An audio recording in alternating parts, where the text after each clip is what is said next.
Hi there and welcome to the briefing room from ABC News, where we tell you everything you need to know what's going on at the White House, centered around the White House briefing room. We are going to get to our full team of ABC News reporters and analysts at the White House, on Capitol Hill, and right here in our Washington, D.C. newsroom after the White House press briefing that has just concluded, featuring Sarah Huckabee Sanders, the White House Deputy Press Secretary. Now, we should tell you, here only our second episode.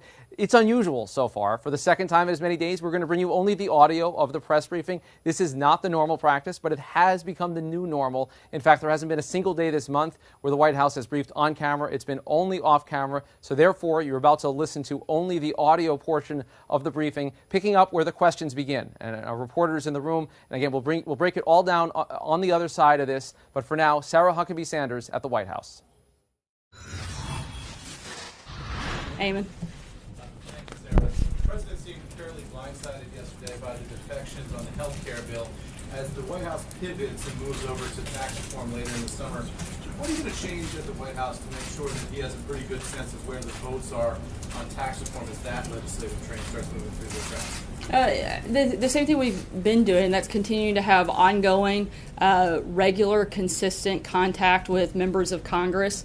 Ideally, some Democrats will want to participate in the process moving forward on a number of issues, including tax reform, and maintaining that open line of communication, as the president often does, meeting here with members of both the House and the Senate, as well as having regular calls and also having members of his administration in touch daily with both leadership and members of both houses. And as you know, the debt ceiling vote is coming up later this year. Is there any plan to have the president reach out and make a case personally? And if he does, what is that case to lawmakers up on Capitol Hill on the debt ceiling itself? Yeah, in terms of actual tactics, I think we'll make those decisions as we get closer to that point. Certainly, I would expect the administration to be engaged in that process throughout. Sure. Blake? Thanks, Sarah. Let me ask you a couple questions about health care. The president said a couple times in his remarks a little while ago that at this point he'll just let, quote, Obamacare fail. Why is it acceptable policy to let Obamacare fail? I think in large part, look, Democrats have refused to join in fixing the healthcare problems that have plagued our healthcare system, specifically in large part due to Obamacare and Obamacare's failures. And that sort of, I think, behavior is simply unacceptable. And hopefully, with the collapse of the program that they put in place, they'll be more willing to come to the table and help clean up the mess. Another comment about the timing going forward.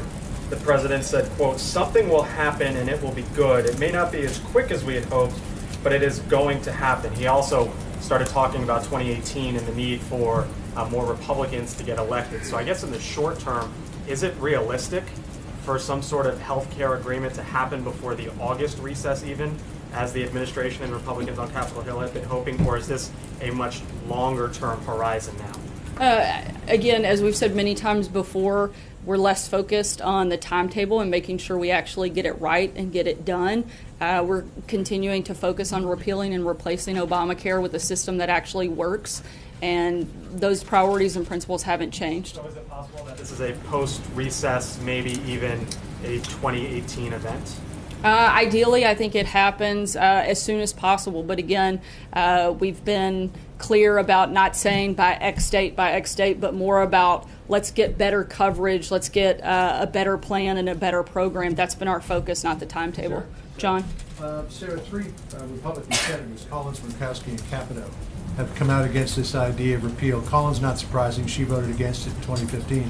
But Murkowski and Capito both voted for repeal in 2015, and now they're saying they're against it. Is this thing dead before it even leaves the barn? I think the thing that's dead here is Obamacare. I think we've seen that it's completely failed, and at this point Congress needs to do their job, and they need to do it as quickly as they can, because every day that they don't, we go further into collapsing under Obamacare. And so I think that at this point inaction is not a workable solution, and so they need to come to the table and figure out how to reform the system and fix it. So what do you say to these two senators, Murkowski and Capito, who voted for repeal in 2015 but now say they won't vote for it in 2017?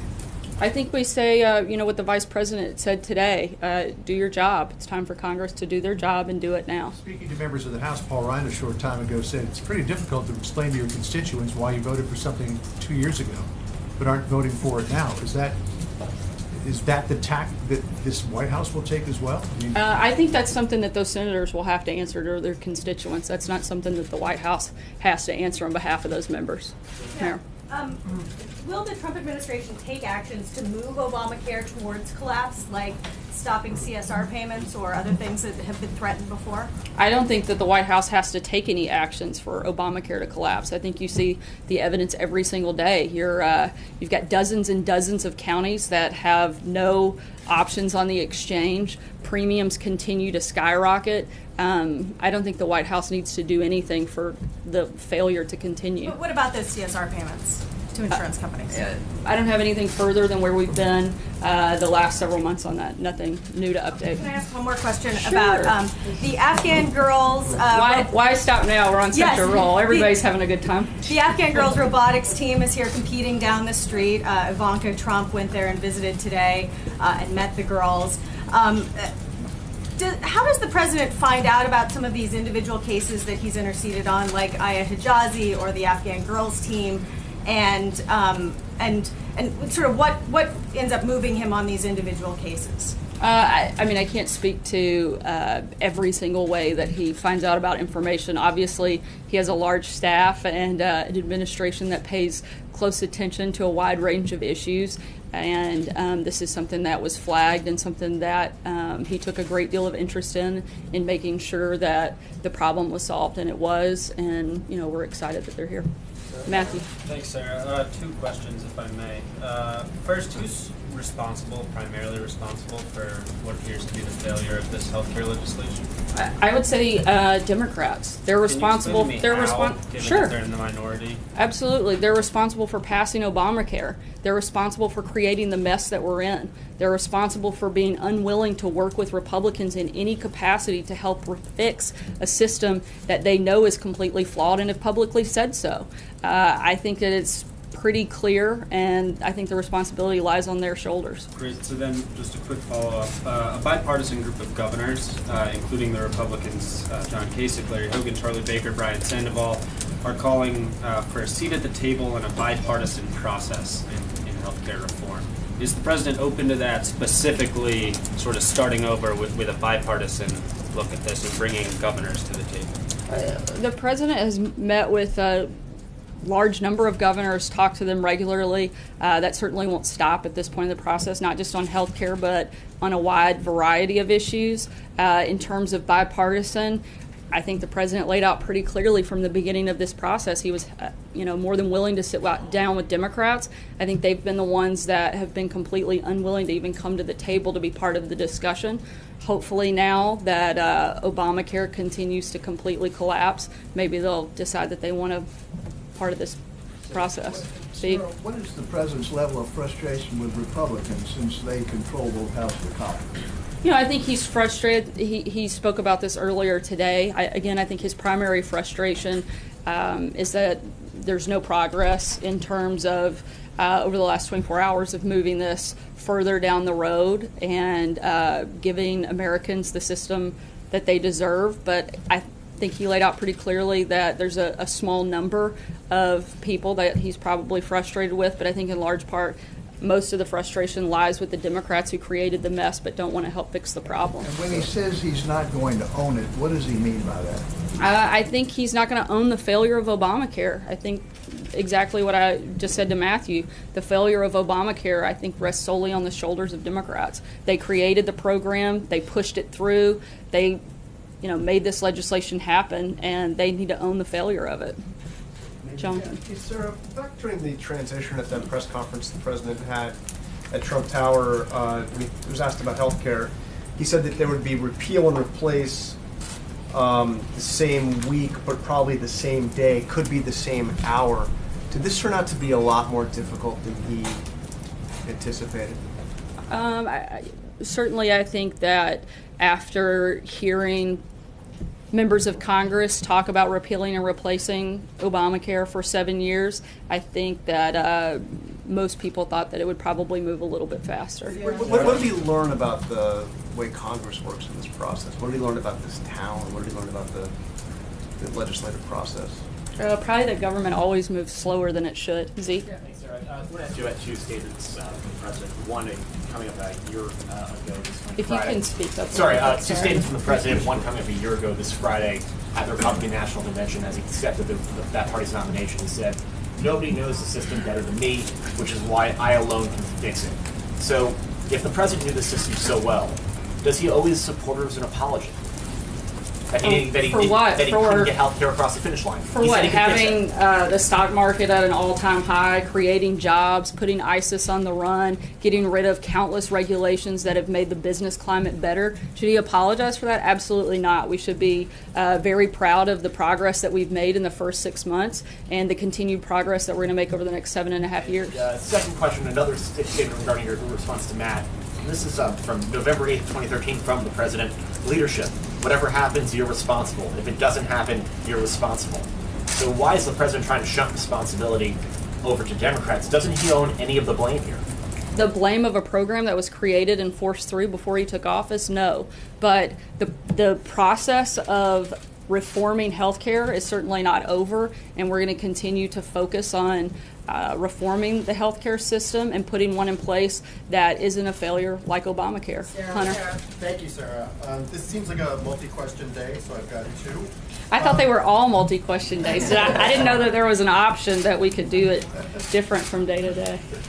We could also do it on camera, but just an idea. I'll consider that one too. Is the failure of this Senate bill going to change the president's approach on this at all going forward?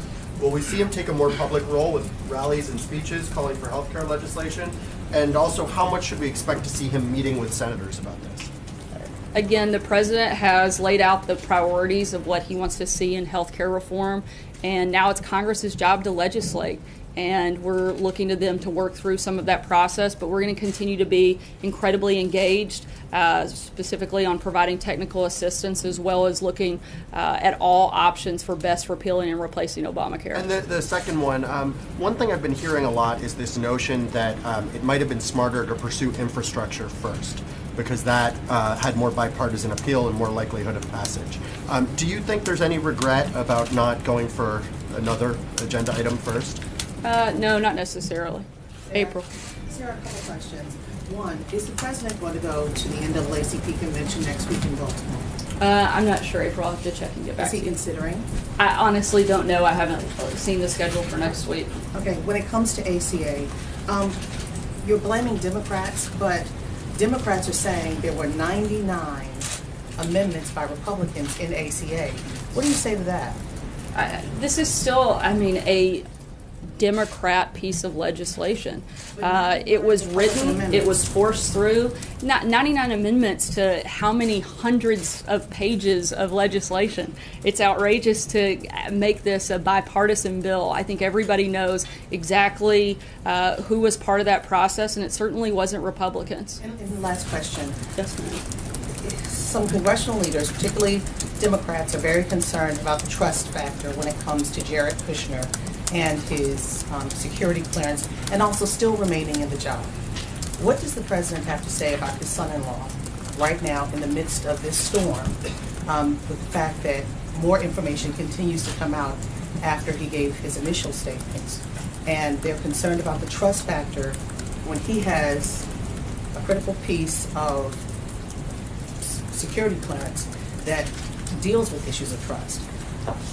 Is the president considering allowing him to stay or leave? Should he keep his security clearance? I don't know of any changes that would be made. The president has confidence in Jared, and I'm not aware of any changes at all. Sarah, is it fair to say the president was blindsided last night? Can you walk us through it all, when he found out, when senior staff found out? How this unfolded? I'm not going to get into the process piece and the tick-tock and the back and forth. Again, as we've said a dozen times, our focus is on the repeal and the replace, not the process piece of it, but making sure that we get this done. Also, Sarah, can you confirm that the president did tell lawmakers again last night that they would look like dopes if they did not go through this repeal and replace? I'm not sure. I'll have to check and get back to you. Thanks, Sarah. I want to ask you about the president's pledge to get more Republicans elected in 2018. He said earlier today that he's going to be working very hard to make that happen. Does that go for two Republican incumbent senators, Jeff Flake and Dean Heller, who are not on board with this healthcare plan? Due to legal restrictions, I'm not going to get into any potential election questions. John Gizzi. Yeah. Thank you, Sarah. 2 questions, please. John Roberts is bored today. He's headed out. John, stick around. Two questions. Even before Senator McConnell's statement last night and Speaker Ryan's press conference, the concept of an outright repeal was cause du jour in the House of Representatives, at least. There was a meeting of conservative lawmakers on Thursday who are adamant about it. Congressman Biggs has since introduced the bill for a direct repeal. Is there any possibility the administration would at least sit down and join the cause for a direct repeal before it pursued any new kind of legislation? I think we're certainly open to having conversations on all fronts and the best way to move this process forward. All right, my second question. Sorry, number 2. One of the things, it's been concluded that the meeting that Ms. Veselnitskaya had with Donald Trump Jr. was about eventually lifting all of the Magnitsky sanctions, which targeted top officials in the Kremlin. Now, since January, Secretary Tillerson has said none of the sanctions will be listed. Many of the Russian expatriates and opponents of the Kremlin regime have suggested that if the president could put this issue behind him by supporting further Magnitsky sanctions. Are there any plans to do that? Specific sanctions, I can't speak to that today, but once we have an announcement, I'll certainly let you know. Dave. Sarah, thanks. The president has said many times in the past 6 months that we needed to get the healthcare legislation done first so we could go on to massive tax reform to help the economy. Can you now proceed with massive tax reform that will give the biggest bang to the economy without having done the Obamacare part of it? We're going to continue pushing forward on tax reform and laying out that plan. I know this will surprise a lot of people, but we can walk and chew gum at the same time.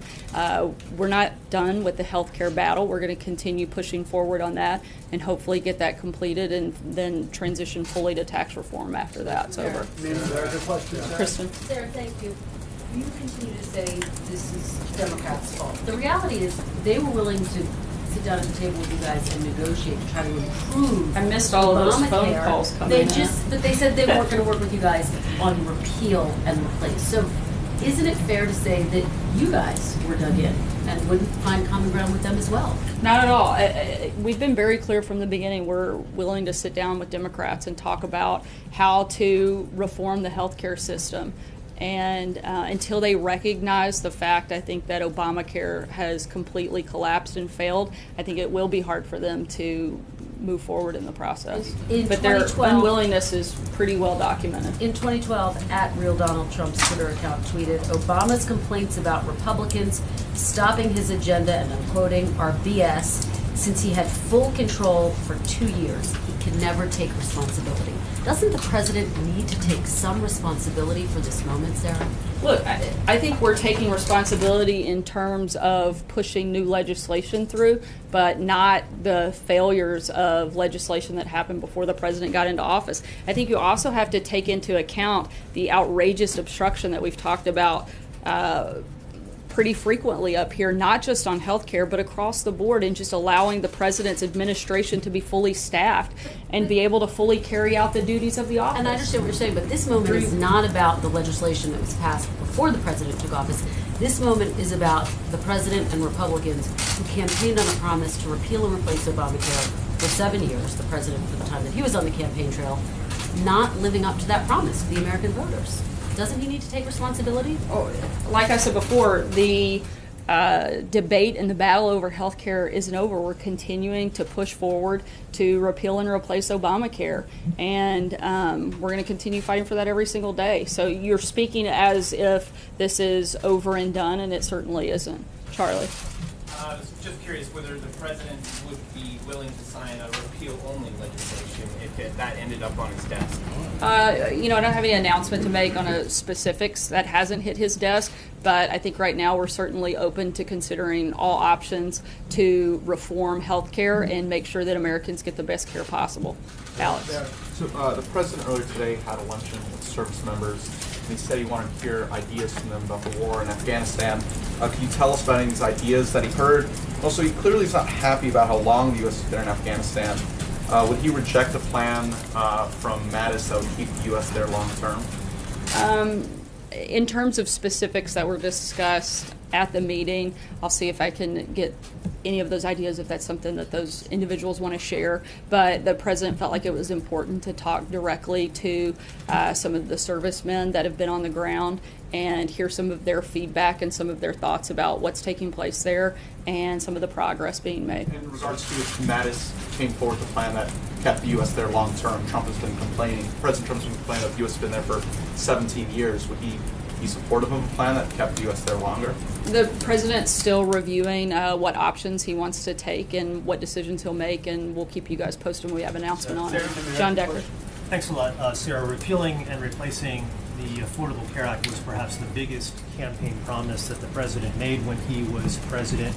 Does the president believe, does he fear that failing to do so will impact the Republicans' ability to hold on to the House and the Senate in 2018? Is this something that he's conveyed to members of Congress in his conversations with them? Again, we're going to get the job done. We're still focused on doing what we set out to do. But I would also argue that the president laid out a lot of priorities during the campaign, creating jobs, creating a better job environment, getting rid of burdensome regulations, putting ISIS on the run, securing the border, protecting our country, taking steps every single day to help improve the lives of the forgotten man. And I think he certainly delivered on a lot of those things. And we're going to continue to do that every single day that he's in office. And then, Sarah, also, in terms of what the president said a little bit earlier and also what he tweeted earlier, he spoke about coming together. Does that indicate that the president is open to some sort of bipartisan solution to fixing what is wrong with the Affordable Care Act? Absolutely. The president said all along that his primary goal is to find a solution. He's happy to work with Democrats to get that done. Francesca. Thank you, Sarah. You said that the administration would want Congress to finish work on health care and then it would move on to taxes. Previously, the White House had said that it wanted to see a draft plan for that tax reform before the August recess. Is that still the case, and do you still expect to get tax reform done this year in light of what we learned about the health care bill yesterday? We're still very focused on moving forward on tax reform. It's still a big priority for the administration, and that certainly has not changed. In terms of getting it done before the end of the year? We want to get the biggest tax reform as possible, tax reform plan in place, and we'll keep you guys posted on timeline and announcements for that happening. One other topic, since it's multiple question day, I wanted to ask about the legal fees. Is the president paying for his lawyers that are defending him in the Russia case or in the Russia allegations that are outside of this White House? And is the president paying Mark Corallo, the spokesman, for the Mark Hazowitz and Jay Sekulow and the lawyers on his team? I'm not sure what the structure is for that. Thank you, Sarah. Sarah, sorry. Didn't the president, though, himself, as a candidate and as president, raise significant expectations about this legislation, saying it was going to be a beautiful plan, everyone was going to be covered? And did he ever really have a plan? And what does that say about his true knowledge regarding the healthcare system? I think the president has shown he has extensive knowledge. He's laid out the priorities that are important for him to be included in the legislation. And once again, This is not a game over situation. We're continuing to push forward every single day and work hard to make sure that the American people get the type of health care that they need and deserve.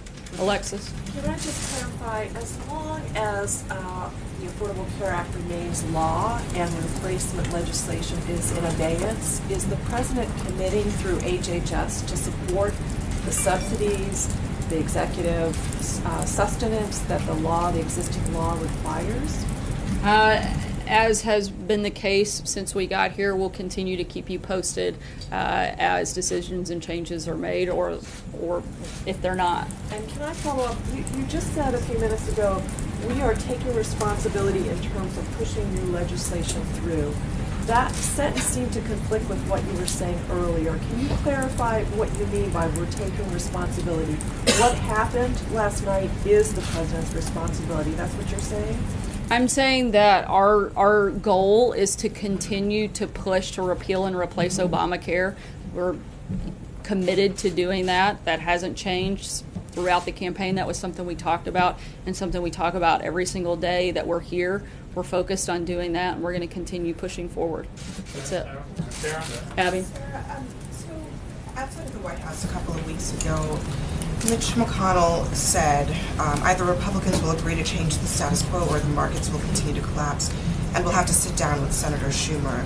So he was suggesting that sitting down with Democrats would be a consequence of Republicans failing to repeal and replace Obamacare. Is McConnell and the President, are they on the same page about whether or not they really do want to work with Democrats on this? McConnell seemed to indicate that that was the plan B, not plan A. The President has said all along that he's happy and willing to work with Democrats on repealing and replacing Obamacare.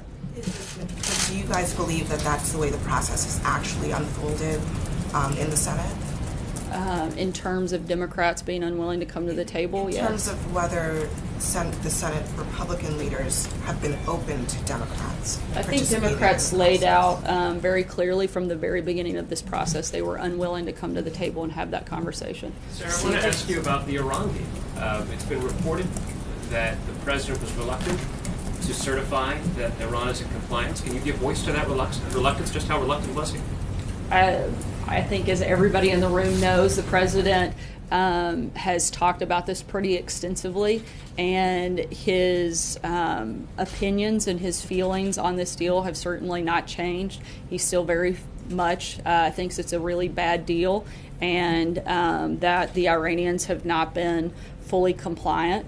And we're going to continue through this process. And I refer you back to his statement to see where he lays that out pretty clearly. One more question to follow up on the lunch today. He sat with enlisted men and he heard from them what they think should happen. Was the President seeking a second opinion from what he's hearing from the commanders? Or I'm just curious why he wanted to hear from the enlisted men. I wouldn't call it a second opinion. I think it's important for him to have that type of engagement. I know that's something that matters to him, not just on specific policy issues, but just to be able to have that type of open dialogue with the guys that have the boots on the ground. And he'll want to be able to continue to do that throughout, his time in office.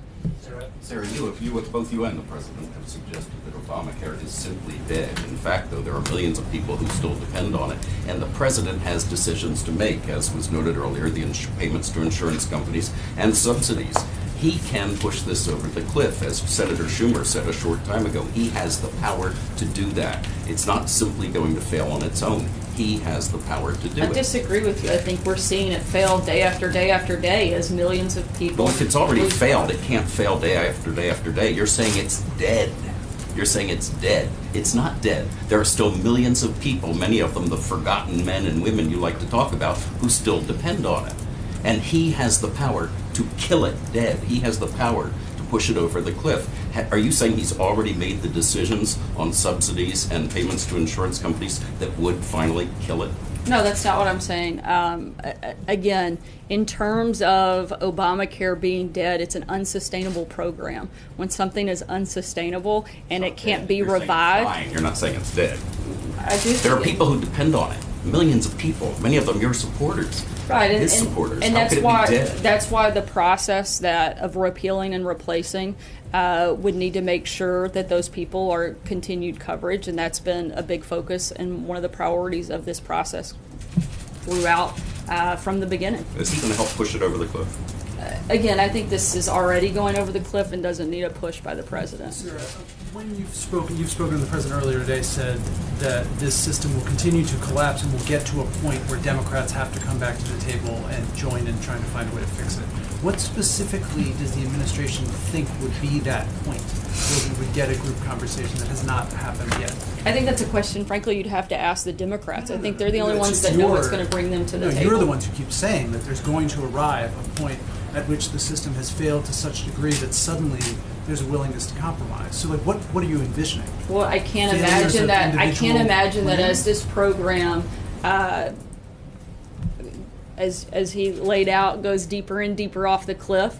You're either off the cliff or not off the cliff. You don't go deeper and deeper off a cliff. What is the point that you're describing?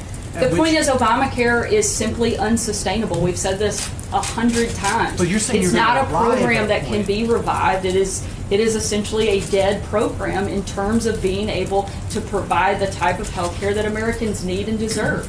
And our point is the priorities that the president has laid out. We have to have a plan in place that actually provides care, not just coverage, that brings the costs down, lower deductibles, across the board reform. And at this point, hopefully Democrats will see how bad the system is and come to the table. But what specifically is going to happen to bring them back to the table?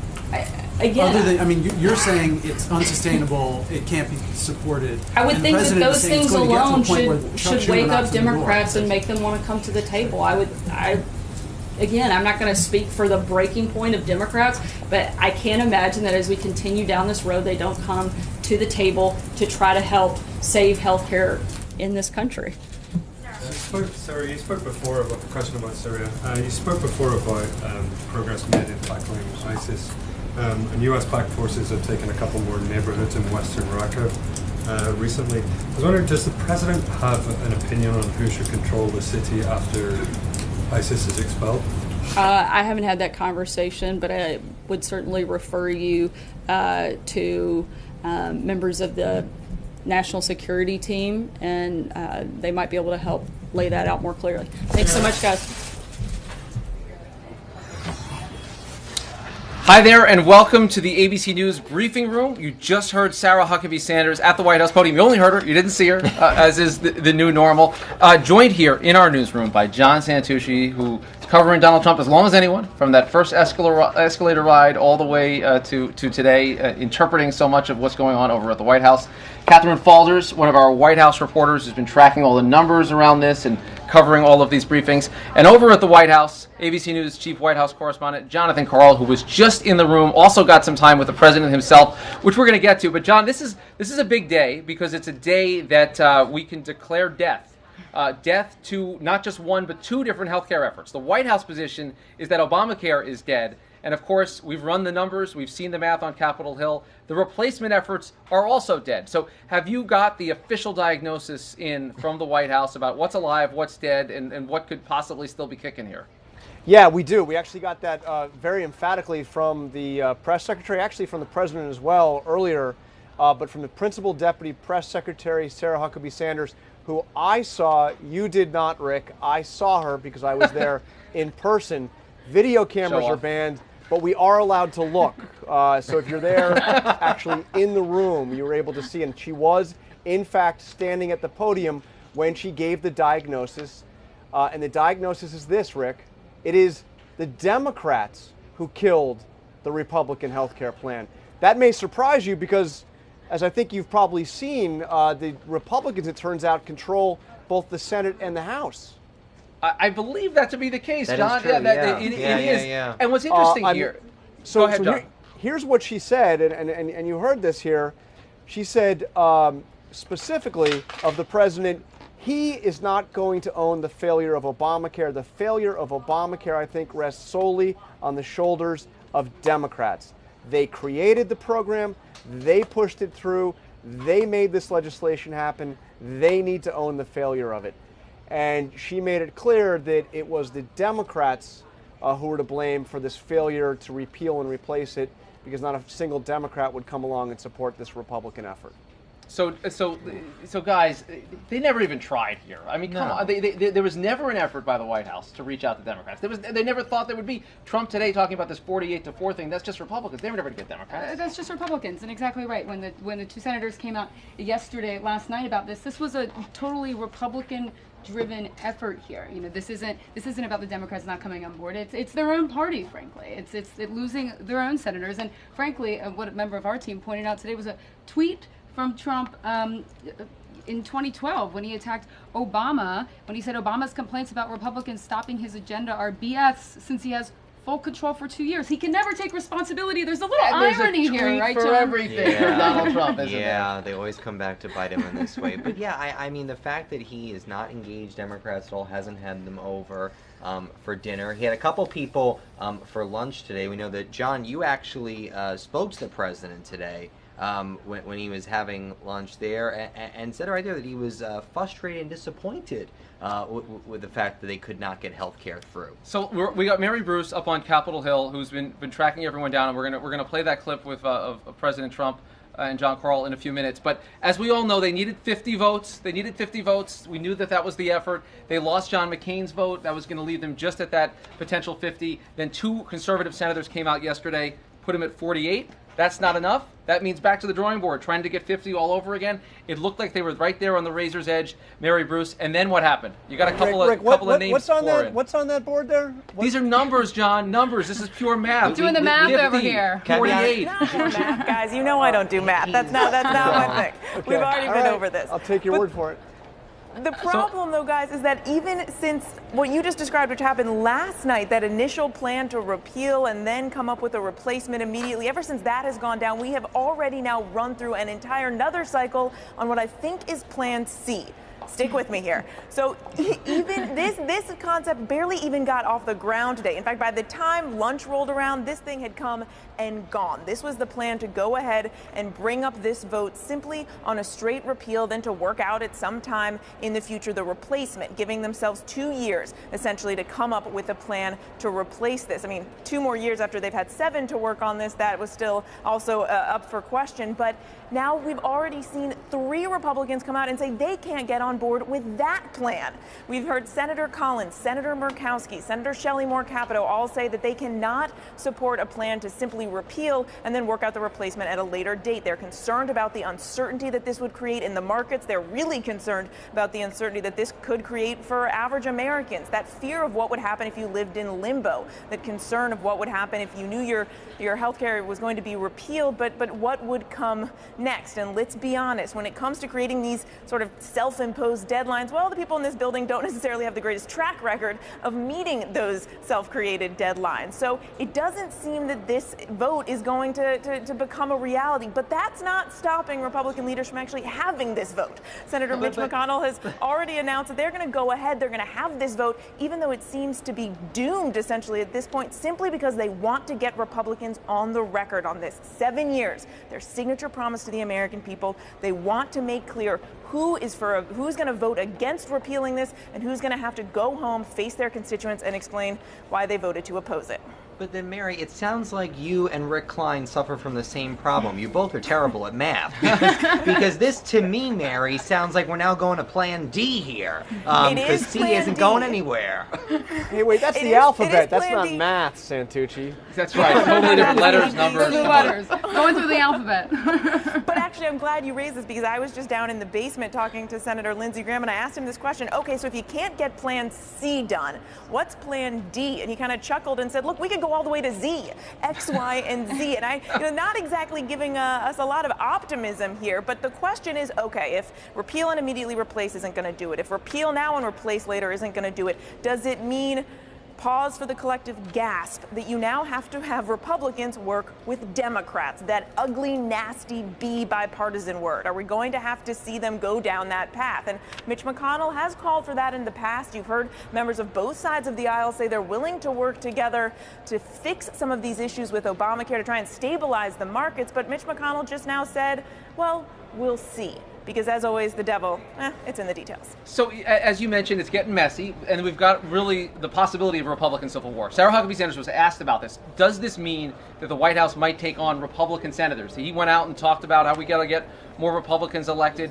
This plays right into Democrats' hands, but John Carl, it sounds like the possibility of the president, the White House, and White House-backed groups going after Republicans very much on the table right now. Very much on the table. The president this morning, talking about what was going on, pointed out that most Republicans, he said, were loyal, and terrific, and hardworking, raising the possibility that those that weren't supporting this were disloyal. And I asked the president specifically there at that lunch meeting if he thought these Republicans that failed to support this bill and caused its death were disloyal. And he went back to that word that we heard him use a lot, disappointed. He said, I'm very disappointed. He didn't repeat the loyalty issue, but clearly he is irritated by this. He had told Pat Robertson a little over a week ago that he would be angry if this did not pass. So I would say that retribution against those Republicans is very much on the table, very much on the table. So John, you mentioned that, and I want to show people this clip, but first point out, we didn't expect that we'd hear from the president at all today. A very light schedule, as has been the norm. John, before we play this clip, set us up for what's the situation like when you are that close to the president? Do you think he's going to answer your questions? We all see reporters jostling to get close and to get within earshot, but what was it like inside that room today? Well, first of all, we were given the president's schedule this morning, and it listed several events, but they were all closed press. So we were told that there would be no chance for us to be in the same room as the president. The American public would not see him as a result in public today. And then after the White House called what they call a lunch lid here, that means that everybody whose responsibility it is to do the kind of pool duty coverage of the president can go have lunch because nothing's going to be happening for another hour. They called the lunch lid, and then just as people went out to start to go get a bite to eat, we got word, hey, the president says, come on in. We're going to do a quick, what they call a pool spray. So this was very hastily arranged. You go in, this was in the Roosevelt room. Rick, you've been in the Roosevelt room. It's one of those two rooms in the West Wing that has a nice big conference table. And we get brought in there, and he gives opening remarks, and then he says thank you, and they start shooing us out. And that's my cue to try to get a question to him. Love it. We love it, John. That's his staff's cue to try to get me out before I can ask a question. I love it. I love it. Let's watch what happened. Lengthy answers. Let's watch what happened. Here's what the president said when John Carl pushed. Thank you. Mr. President, are you angry at the Republicans who came out against this health care bill? Disappointed. Very disappointed. I don't think it's dead, no, but I'm certainly disappointed. For 7 years I've been hearing repeal and replace from Congress, and I've been hearing it loud and strong, and then when we finally get a chance to repeal and replace, they don't take advantage of it. So that's disappointing. We're going to have to go out and get more Republicans elected in 2018, and I'll be working very hard for that to happen, okay? It would be nice to have Democrat support, but really they're obstructionists. They have no ideas. They have no thought process. All they want to do is obstruct government and obstruct, period. And in this case, think of it. So many good things, we didn't get one vote, and their plan has failed. And by the way, Obamacare isn't failing. It's failed. It's gone. So I think something's going to happen. We'll find out. Stay tuned. Thank you all very much. Thank you. Mueller said We also heard from the president, not going to own it, John. What do you think? Well, I also liked that apprentice style. I think something's going to happen. I mean, we're waiting. We're waiting. Why not? Guys, what's fascinating to me about this process is how removed the president has been from it. He was very involved in the House. Yep. The Senate, kind of nowhere. Not so much. And even the fact of those dinners, he had a lot of members over at the House wooing people for lunches, dinners, just even chats would call people over. It seemed like this go around with the Senate kind of seemed last minute. I mean, the fact that none one on the Hill really knew about this dinner until Sean Spicer said it in yesterday's off-camera briefing, it's kind of weird for what was going on there. You would have thought that they would have been a little more, open with their playbook. But maybe there really wasn't much of a play here. And I think it's worth pointing out too there, though, not only the involvement, but the lack of strategy here. You look at the members who came over for dinner to the White House last night, but none of these were a threat, right? Random list. Random list. So when he tries, it's we're not quite sure of the strategy there. So also, guys, a little bit of news on the Russia front. Sarah Huckabee Sanders asked about the possibility of Jared Kushner not getting security clearances. She ducked on that question, but we also know now, and John Santucci, you've got some reporting on this, that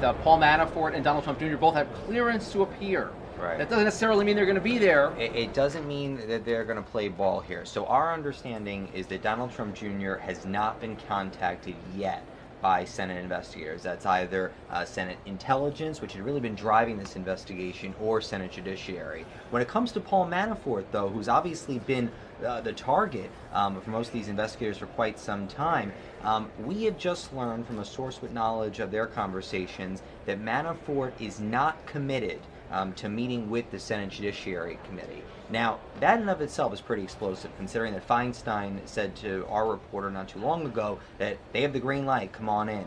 The other half of that is that Manafort apparently does not have access to his campaign emails. And that's really, as we've seen, emails can really tell us a lot what happens in his campaign. So we really can't prep for the testimony, really get in there to know what's going on.